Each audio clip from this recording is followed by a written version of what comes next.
The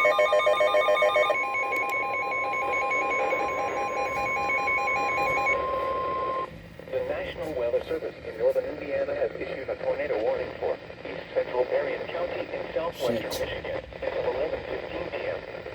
At 10:41 p.m., a severe thunderstorm capable of producing a tornado was located near Benton Heights, moving northeast at 45 miles per hour.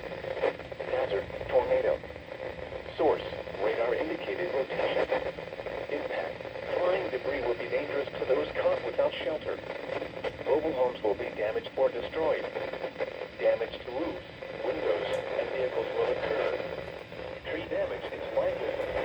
This tornadic thunderstorm will remain over mainly rural areas of east central Marion County, including the following locations: Corners, Gilbert, and Sodas. This includes Interstate 94 in Michigan between mile markers 39 and 42. Tornadoes are extremely difficult to see and confirm at night. Do not wait to see or hear the tornado. Take cover now. Repeating, a tornado warning has been issued until 11:15 p.m. for the following county: Marion, Michigan,